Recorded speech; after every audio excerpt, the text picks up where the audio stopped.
Ozzy Osbourne joined a select group of musicians, including Eric Clapton, John Lennon, and Jimmy Page, who have been inducted into the Rock and Roll Hall of Fame multiple times.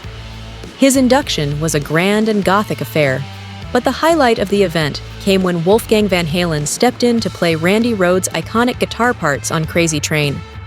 Back in the early 1980s, when Rhoads became Ozzy's star guitarist, rock fans were divided over who was the better guitarist, Randy or Eddie Van Halen. Both musicians fueled this debate, with Rhoads famously offering only one positive remark about his rival. However, with Wolfgang performing Rhoads' guitar solos, the long-standing rivalry was finally laid to rest.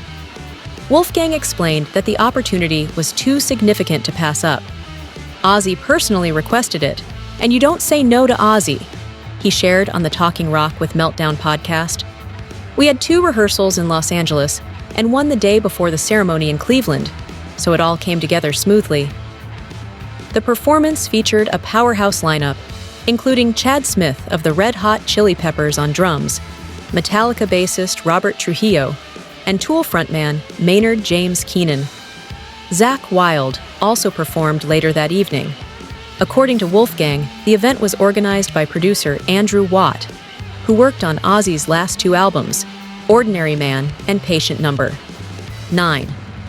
Andrew was the mastermind behind it all, Wolfgang said. It was an insane supergroup, and I felt a little out of place. But Zakk was there to reassure me, saying, "You're doing great." Despite his nerves, Wolfgang noted how supportive the group was. Everyone made it easy, and it was amazing to meet Maynard, who's one of my favorite singers.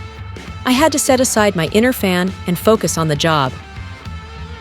While Wolfgang continues to build his own career away from the shadow of his father, Eddie Van Halen, he has reflected on one critical lesson his father taught him about soloing, emphasizing an often overlooked aspect of Eddie's playing. Meanwhile, former Van Halen bassist Michael Anthony has stated that it's up to Wolfgang to decide the fate of the extensive archive of demos recorded during Van Halen's time.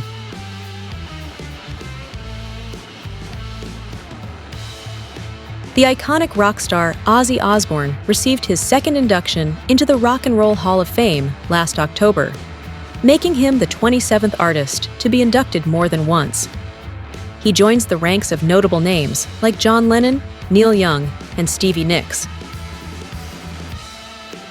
Osbourne was first inducted in 2006 as part of the legendary band Black Sabbath, and this time he is being honored for his solo career, which started in 1980.